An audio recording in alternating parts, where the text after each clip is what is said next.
शिकार का ऐलान। सालों पहले एक घने से जंगल में कुछ जानवर रहा करते थे। उनमें से एक शेर था और उसकी सेवा में हरदम लोमड़ी, भेड़िया, चीता और चील रहते थे। लोमड़ी और को शेर ने अपनी सेक्रेटरी, चीता को अपना अंगरक्षक और भेड़िए को अपना गृह मंत्री बना रखा था। इसके अलावा चीता दूर दूर की सारी खबरें लाकर शेर को देता था, यानी वो खबरी का काम करता था। इन चारों को भले ही शेर ने अच्छे अच्छे पद दे रखे थे, लेकिन दूसरे जानवर इन्हें चापलूस मंडली कहते थे। सबको पता था कि चारों कोई काम करे चाहे न करे, लेकिन शेर की चापलूसी खूब अच्छे से करते हैं।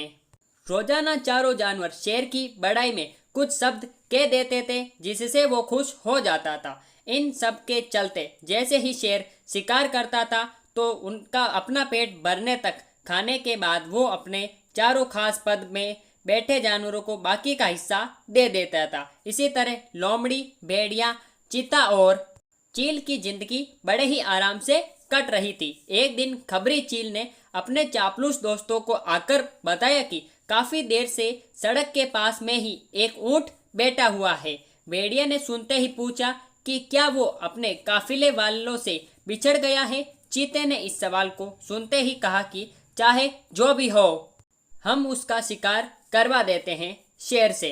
उसके बाद कई दिनों तक आराम से उसे खाएंगे। इस बात को सहमति देते हुए लोमड़ी ने कहा कि ठीक है, मैं जाकर राजा से ये बात करती हूँ। इतना कहकर सीधे लोमड़ी शेर के पास पहुंची और बड़े ही प्यार से बोली, महाराज, हमारा दूत खबर लेकर आया है कि एक ऊंट हमारे इलाके में आकर सड़क के किनारे में बैठा हुआ है। मुझे किसी ने बताया था कि मनुष्य जिन जानवरों को पालते हैं उनका स्वाद काफी अच्छा होता है, एकदम राजाओं के खाने के लायक। अगर आप कहें तो मैं ये ऐलान करवा दूं कि वह ऊंट आपका शिकार है। लोमड़ी की अच्छी बातों में आकर शेर ने कहा, ठीक है। इतना कहते ही वे उस जगह पर पहुंच गया जहां ऊंट बैठा हुआ था। शेर ने देखा कि वो ऊंट काफी कमजोर है और उसकी आंखें भी काफी पीली हो चुकी है। उसकी ऐसी हालत शेर से देखी नहीं गई। उसने ऊंट पूछा कि दोस्त, तुम्हारी ऐसी हालत कैसे हो गई? कहराते हुए ऊंट ने जवाब दिया, जंगल के राजा, क्या आपको नहीं पता कि सारे इंसान कितने दयाहीन होते हैं? सारी उम्र मुझसे एक व्यापारी ने माल ढुलाया, अब मैं बीमार हो गया तो उसने मुझे अकेले मरने के लिए छोड़ दिया। उसने सोचा कि मैं उसके किसी काम का नहीं रहा, इसी वजह से अब वो मुझे अपने साथ नहीं रख रहा है और न ही मेरा इलाज करवा रहा है। अब आप ही मेरा शिकार कर दीजिए ताकि मुझे इस दर्द से मुक्ति मिल जाए। इन सब बातों को सुनकर शेर काफी दुखी हुआ। उसने ऊंट से कहा कि अब तुम इसी जंगल में रहोगे हमारे साथ, यहाँ तुम्हें कोई भी नहीं मारेगा। मैं ऐलान कर देता हूँ कि तुम्हारा शिकार कोई जानवर नहीं करेगा। शेर की इस दयालुता को देखकर चारों चापलूस जानवर दंग रह गए। धीमी आवाज में भेड़िए ने कहा कि कोई नहीं, बाद में इसे किसी तरह से मरवा देंगे। अभी जंगल के राजा का आदेश मान लेते हैं। ऊंट अब उसी जंगल में आराम से रह रहा था। अच्छे से हरी हरी घास खाते खाते ऊंट एक दिन बिल्कुल स्वस्थ हो गया। वो हमेशा शेर के प्रति आदर भाव रखता था और शेर के दिल में भी उसके लिए दया और प्रेम की भावना थी। अब शेर की शाही सवारी भी स्वस्थ ऊंट निकालता था। वो शेर के चारों खास पदाधिकारियों जानवरों को अपनी पीठ पर बैठा कर चलता। एक दिन चापलूस जानवरों ने जंगल के राजा शेर को हाथी का शिकार करने के लिए कहा। राजा भी मान गया, लेकिन वो हाथी पागल था। उसने शेर को बुरी तरह से पटक दिया। किसी तरह से शेर पागल हाथी से बच तो गया, लेकिन उसे काफी चोट लग गई।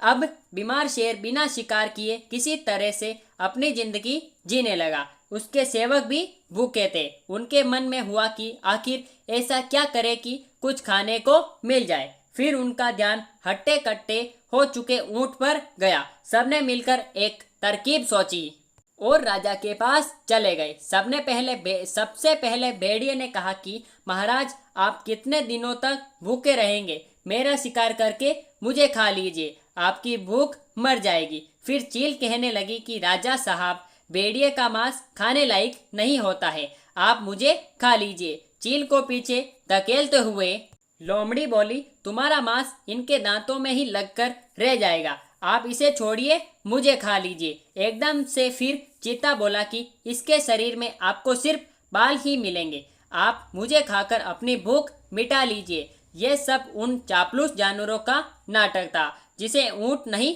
समझ पाया।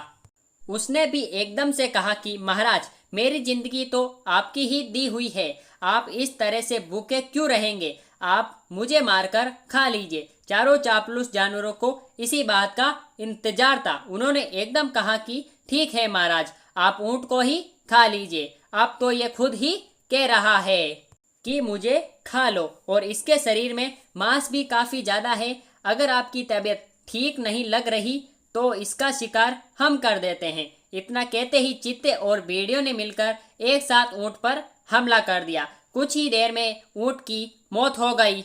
मोरल ऑफ द स्टोरी, कहानी से सीख, अपने आसपास चापलूस लोगों को नहीं रखना चाहिए, वो हमेशा अपने फायदे की ही सोचते हैं।